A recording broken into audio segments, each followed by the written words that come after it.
Welcome to the Art of Decluttering podcast. We're your hosts. I'm Kirsty Ferrugia from Feels Like Home Professional Organisers. And I'm Amy Revell from Simply Organised. We can't wait to share with you all our tips and tricks to help you declutter and keep your home and family organised. If you'd like to engage with the podcast further, you can find us at the Art of Decluttering on Facebook. Let's get started.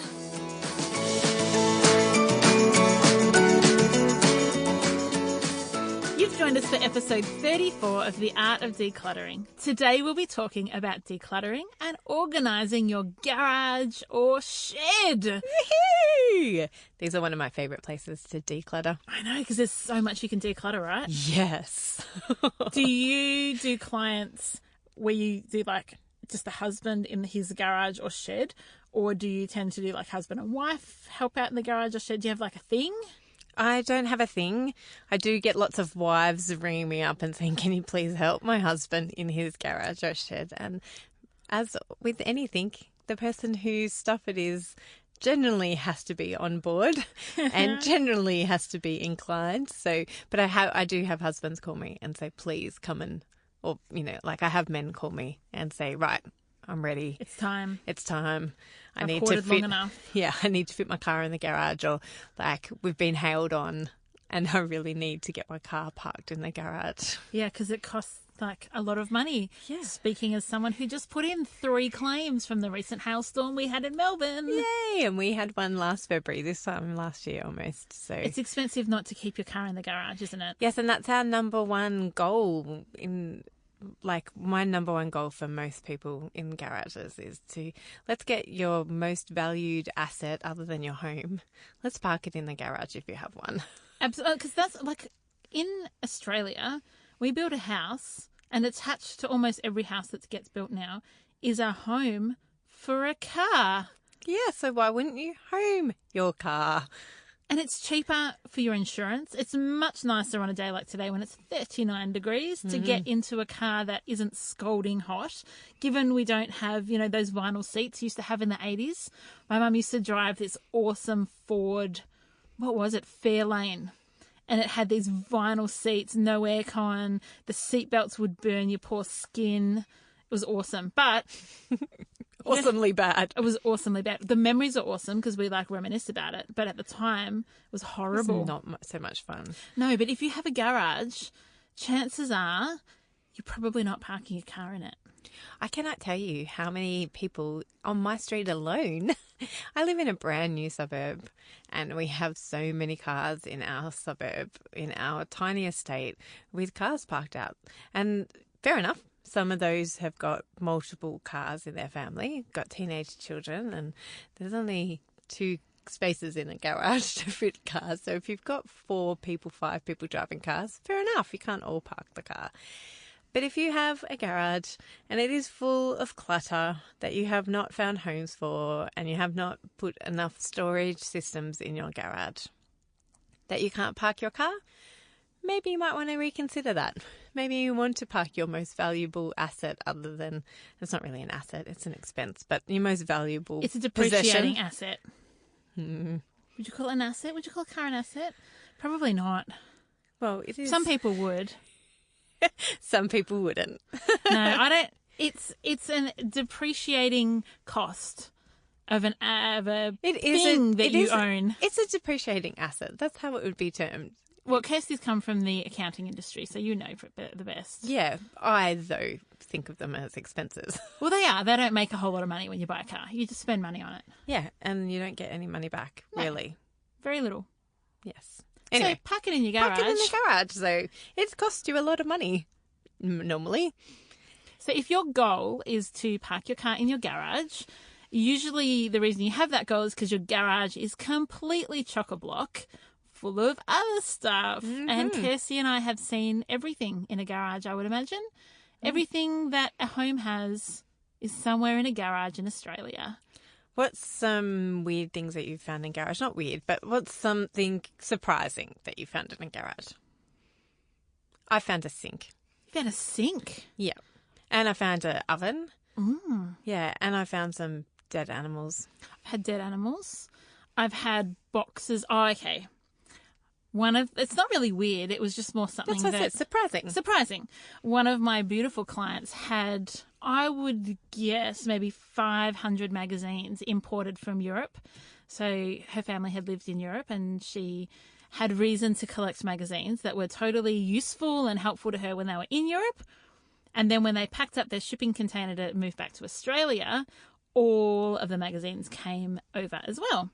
And so when we went through the garage and we found a couple of boxes of magazines, I was like, okay, there's a lot of magazines, do you need them anymore? And we asked all those really helpful questions that we ask. And she had this smirk on her face. I was like, what's so funny? And she said, you haven't found the half of them. And there were boxes and boxes and boxes and boxes and boxes of magazines, which the majority was cleared out so that they had room for their car. Oh, awesome. Still didn't need those magazines though, did they? No. And often the things in your garage are out of sight and out of mind. And a garage is a helpful storage place. I mean, I don't personally have a garage, but Kirsty does. And it's a great place to keep things like bikes, camping gear, Christmas decorations, your tools, maybe your lawnmower if you don't have a shed. But all the other things in there that you're not using, it's probably time for them to go. Yes, and often people move houses and they put all the boxes that they haven't yet unpacked. They leave them in the garage. That's so for true. 10 or 20 years. Yes. I've had plenty of clients who say, I haven't looked at those boxes for a couple of decades. Yes. So sometimes if you know what's in them, they could be wholesale chucked. Sometimes, because you don't know what's in them, you might want to look through and make sure that there isn't something memento sentimental, although I would argue that if you haven't seen it for 20 years, it may not be any more sentimental for you anymore. Going through a garage is something that overwhelms a lot of people because it's such a big space in your home with such a diverse amount of stuff in it.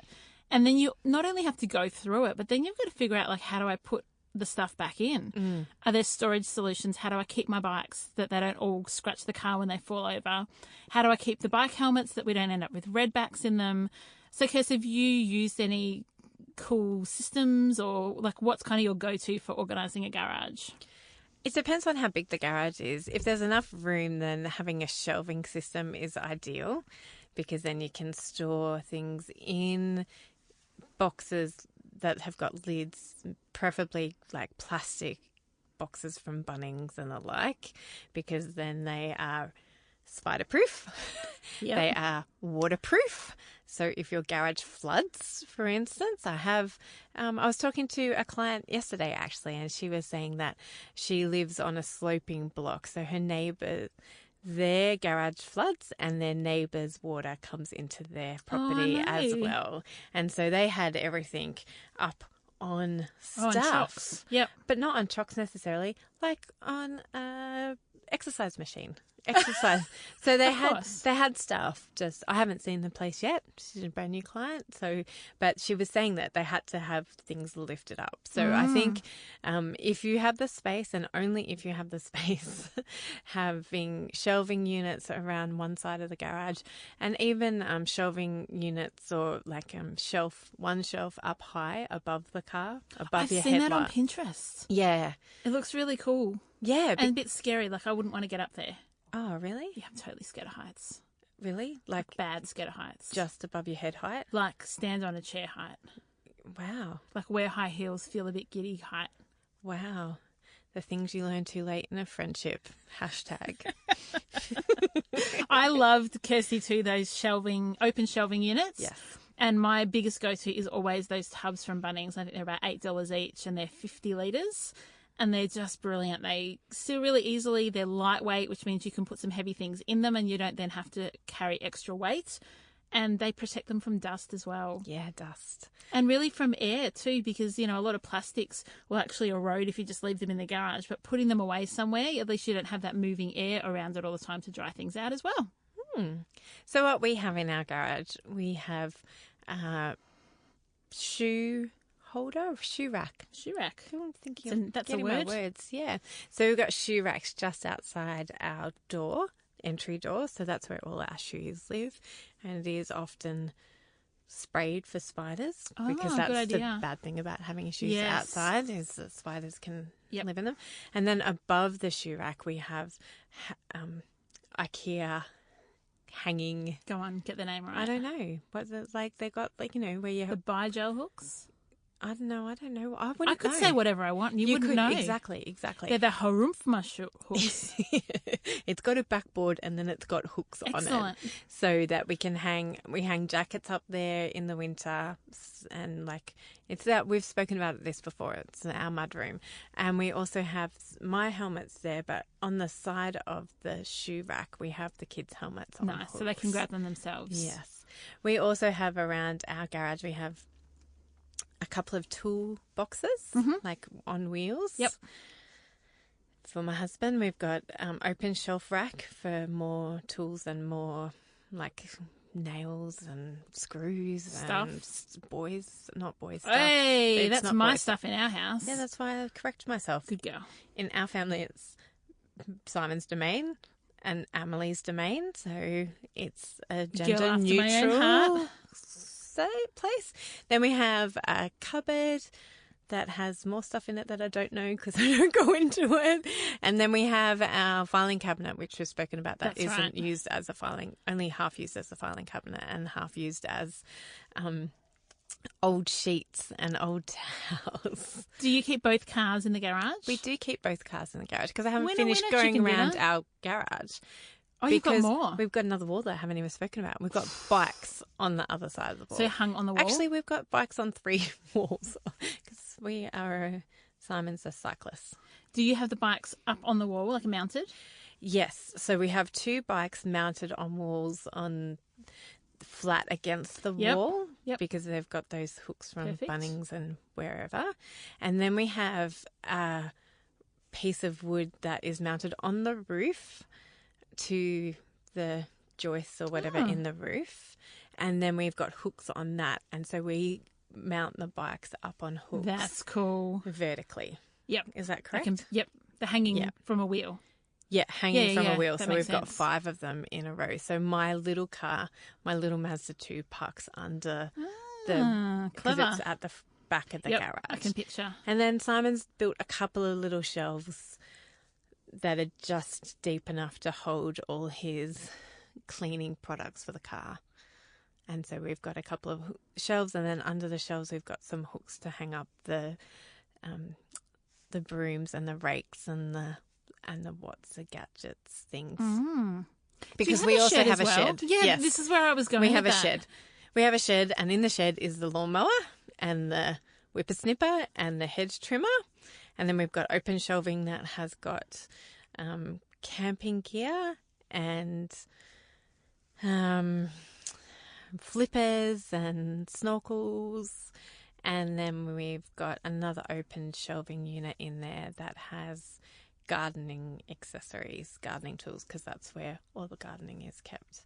And I just remembered something else in our garage. We have quite a lot. We could probably declutter the garage shed, Simon. No. We have one of those roof racks, not roof racks, the pods. Yep, a pod. We've got a pod On the roof? On the roof. Yeah. Like, how do you explain that? Like it's hanging on the roof. on the roof. Yeah. And we've got pool noodles Yeah, on top of it. on top of Quite that. a few people do that. Yeah. Do you want to know what we have? You don't have one. This much. Don't do too much silence because then I'll cut it out. We don't have a garage. We do have a shed, which has the lawnmower, a few tools, and our camping gear, and that's it. But we do have a open garage planned on our new house. Open garage. Yeah, as in no door. Why is Carport. that? Because Carport. I don't want to have to open and close the door all the time. That's annoying. No, I don't want a buzzer thingy. I just don't want to have to open it and close it. that's so awesome. People can't steal things then. And we're not going to have anything in there. Because you know how much we have in our garage at the moment? But then you might be able to have bikes. This much. You need your little I need my twinkle bells. Hang twinkle on. bells Twinkle bells are coming. because they're still This at is- Jared's studio. This is how much I have in my garage. Nothing. But what I do have is a really smart laundry that keeps all my tools in it. And we've got some shelving up on there. But you don't want to hear about my laundry. More from us in just a few minutes. Don't forget to visit our website, theartofdecluttering.com.au, and sign up for our bonus episode that's not so secret anymore. We've done episodes on linen cupboards, toys, wardrobes, pantries, jewellery, and so many more. So if you're new to the art of decluttering, you'll find loads of great tips like this one from the episode we did on entryways. We keep hooks right next to our door for our keys, so that coming and going, we put our keys straight away. So if you haven't got somewhere to store your car keys, you can go as simple as what Kirsty was saying, and that's just putting a basket somewhere near the door or on top of something that you know where it is, and just make sure they always go in there. And for us, that's just hanging them up near the door. And now back to the podcast for so many more tips and tricks. What do people need to keep in their garage? Silence. Nothing. You don't need a garage. But if you do have a garage, keep things in there that you use regularly, you want to have access to, and that you will use on a regular occurrence.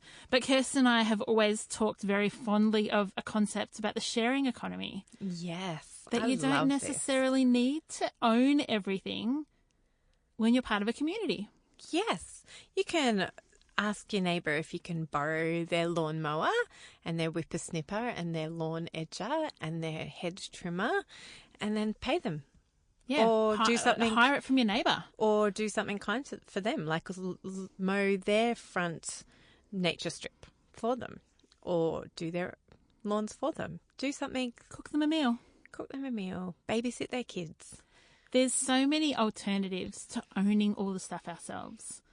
And I was saying to my husband not long ago that the cost of having something like a whippersnipper probably outweighs the cost of getting somebody like a 18-year-old kid that wants to earn some extra money before going to uni or starting a job. It probably will be less expensive to get them out and do it for us than the cost of buying it, servicing it, buying the petrol, buying those spinny, roundy, ropey things that go on the bottom. That's exactly what I was about to say. It's not necessarily just the cost, it's the mental frustration and the anguish and the pain and suffering that whippersnippers cause. Yeah, every time you go to use it, there's something that needs replacing. Yeah, and trying to get the whipper line. Is that what it's called? The line. Yeah, the line. To get that in, I personally have never done it. I have personally witnessed many, many times the frustration that it caused. I think Simon has even wanted to throw the whippersnipper from here to Kingdom Come. Fair enough. So why do that to yourself if you don't have to? Just have a think about it. There's so many ways that instead of buying, storing, keeping, servicing, upkeeping, everything else, things that you would keep in the garage or shed. Yeah, borrow tools, hire tools. Hire them from Bunnings. Or hire them from like tool places. Hire them from your neighbour. Pay a young girl or boy to do it for you. But they've still got to get it. Yeah, They're not going to walk around with their own whippersnipper going, hey, does somebody want me to whippersnipper? Yeah, my friend lives in a cul-de-sac and there's this lovely gentleman who's apparently in his 70s, and for $15 per house, he comes and does all your front gardens for you. Yeah, so the 70-year-old man, but the 18-year-old isn't going to go, oh, no. I've got a brilliant idea. I'm going to go to Bunnings and buy the worst tool ever. 18-year-old boys, you need to go and buy... Girl. Or girl. I was the person that did the... So I'm one of 5 girls, as many of you know. And one of my chores was to mow the lawns in the backyard, which sounds not that difficult, except my parents have a sloping block that's 1/4 of an acre in the backyard. And so my job was to do it, and I would mow patterns into the grass because I found it so boring. Who did the front yard? The front yard was just dirt when I lived at home. And then it turned to grass, and they paid someone on a ride-on thing. Yeah, because it was huge. Massive. And now my sister lives there. Yeah. But I hated it, and have not mowed a lawn since I moved out of home. You don't have a lawn to mow, do you? Yes, we do. Where? At the back. I thought it was just stubble. That's quite possibly a good analysis of my backyard in summer. Sorry, Steve. Okay, so another area where... Steve is our friend. Oh, yeah, Steve's not my husband. Steve's just my horticultural friend. Our friend. Our friend, sorry. You want to claim Stevie too? Hi. I was friends with him first, probably. Probably not. I think so. I think I was friends with him first. All right, Stevie, tell us. Who were you friends with first? You were too young to be friends with him. No. I've been friends with Steve since I was like 16. Yeah. Anyway, people don't care. They don't know Steve, and they don't care about Some this of them conversation. know Steve. Laura knows Steve. All right, stop Laura it. listens. Kirsty, I need the twinkle bells. It's time for me to talk about duplicates in your garage. How many people have like 2 or 3 big like shovels or a picks and a pickaxe and things that do all the same thing? A picks? Yeah. A pick. A pick or a pickaxe. And things that do the same thing. Yes. So we want to encourage you that you don't need multiples. Yes, you don't need multiples. I think maybe we should have somebody who does more gardening on our show to tell us that they do need multiples. So I'm sure I'm going to cop flack for this episode. Well, we have never used multiples at once. We have dug trenches. Have you? We, meaning Simon. And you sat and cheered him on? In 40-degree heat. Oh, that's horrid. Yeah, he's done it several times actually. He chooses 40. Somehow the universe chooses 48 degree days. There was a 44 they moved to degree. the Sahara. There was a to dig their trenches. 44-degree day in Melbourne. That's horrid. Yeah, where we were digging a trench because our little unit used to flood. When it rained heavily, the street would get flooded and we would get flooded because we were on the downside. So he had to dig what's it called? Trench, a moat. No. Did you have a castle? It was like a moat, actually. It would have been when it filled with water. It was a trench, but we put ag line down in the... Oh, I sound like I know what I'm talking about. Totally sound like you do. Ag line in to stop it. But he dug, and he did it by himself, so he only needed one. But there has been times where he's had friends over. BYO shovel. But BYO, exactly. Ask your mates to come over and do it.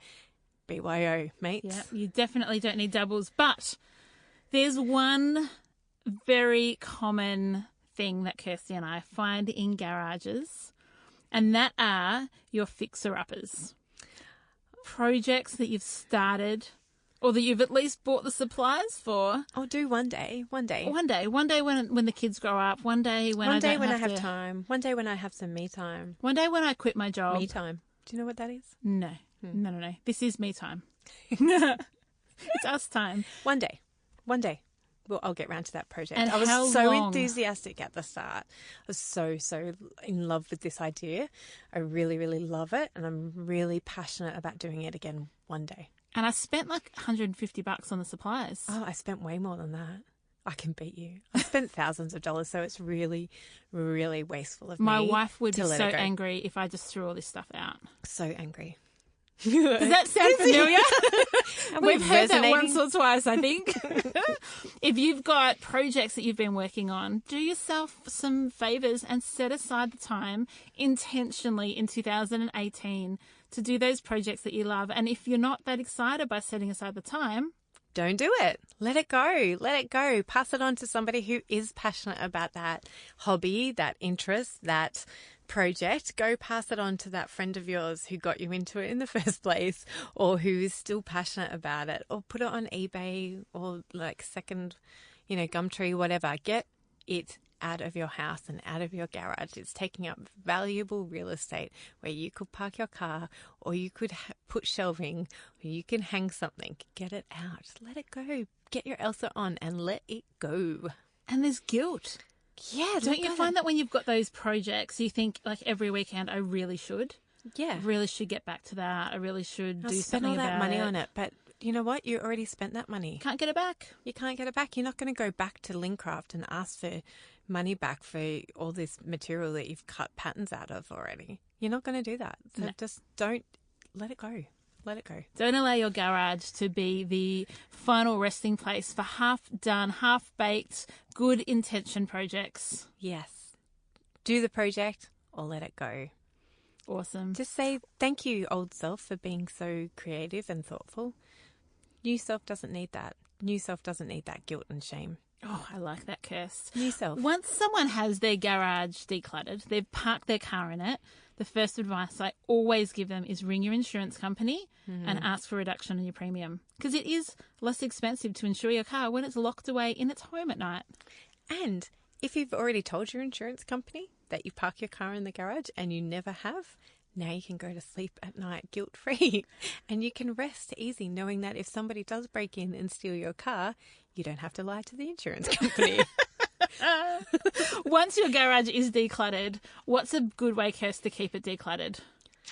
I think this is the same for everything in your home, no matter what room it is. As soon as you've got it to the state that you would like it at or close to, because perfection isn't our thing, progress is. Oh, I love it. So when you've got it to a state of happiness, near happiness, then just keep at it. Don't let things get built up. Don't start a project or, don't do the gardening and then just shove things back on random shelves. Like put the tools away, put things away, put the bike away properly, put the helmet away properly, give everything a home and then put it back in that home. And then if things start to build up again, then it's time to declutter again and start to think about what you do bring into your garage. Like if you're working on a project and it's taken over your home and you move it to the garage, why are you moving it to the garage? Should it be moved to the bin? Oh, I like that. The garage can be like a big bin. Once something gets relegated is when I've been watching way too much Big Bash. That's Yes. what renegading is? Yes. Yeah, okay. So when it's relegated to the garage, that's kind of, it's not coming back in the house. Or it never made it to the house in the first place. Like when you're doing a renovation, Yes. I had so many renovations, so many people renovated and have brought stuff to go into the house. Make time to do that renovation. I've got multiple clients who have things to return to shops that make it to the garage and never make it any further. Or they've got prams or cots they want to sell, make it to the garage, never quite make it on eBay. And then, or they are waiting for that next child to come along. And that's totally fine. If you're waiting for that next child to come along, it's fine to live in the garage. Yeah, the garage is a great place for things like that. Store them correctly, though. Prams. Put them in a pram cover. Yeah, please don't let them get dusty and gross. And if you're in Sydney and you've got a gross pram that you want to sell or you want to use for your next child, use my friend's Pure Prams. They clean prams and car seats like the bomb. Oh my gosh, that is the best business idea. It is an awesome business idea, isn't it, Kiralee, my friend? That is brilliant. And Kate, my beautiful friend as well, they run this business. And you should see the prams and the car seats that they have recovered from smashed banana grossness. And crusty ruskets. From 10 years ago. Oh, that's the best. And or spew or poo gross. And all those gross stuff. They clean them and they look like brand new. They are amazing. And they also sell pram covers so that you can keep them in the garage or in the roof or in the shed. So get onto it. Pure Prams on Facebook. Get onto it. So we want to encourage you to declutter your garage and or your shed this week. And it might be a full weekend job. It might be the kind of thing where you really do have to set aside a Saturday and a Sunday and do it properly. So you might take everything out. Sorry, go ahead. Can I finish my sentence? Go for it. Take everything out of the garage and you are too much fun. Take everything out of the garage and only put back in things that you really want to keep and that you'll use in the future. And if that seems really overwhelming to you, call Amy and I and we can come over and help you. I love doing garages because it's one of the best transformations. Oh, it's so satisfying. Sense of accomplishment is high. Huge. In garages. Huge. Love them. Ring Absolutely. us. Call us. Get in contact with us today. Have an amazing week. We'll be cheering you on as you declutter this week. We'd love to see your before and after photos of your garage because they come up a treat. And please show us some photos of you parking your cars in your garage because that would make us happy too. Or on the phone to your insurance company. Selfie time. Get on it. We can't wait to hang out with you again next week. Have a beautiful week and we'll see you then. Bye. Bye.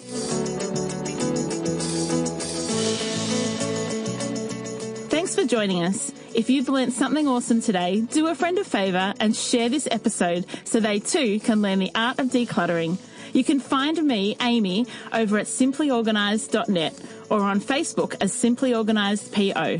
You can find me, Kirsty, over at feelslikehome.net.au or on Facebook as Feels Like Home PO.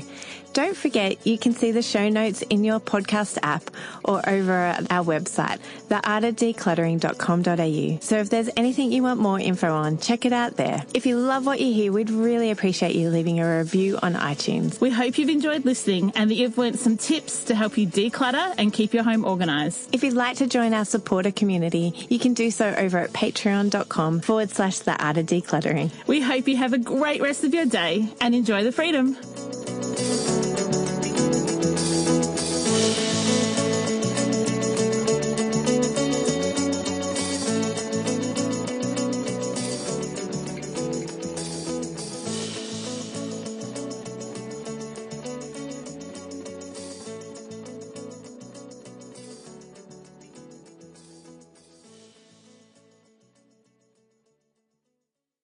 This podcast is thanks to Swinburne, and they're telling you to hurry.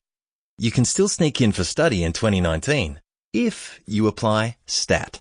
Head to Swinburne's postgrad info evening on 22 January in Hawthorne for clarity. Seriously, show's over. Time to Google your future. Search Swinburne for details.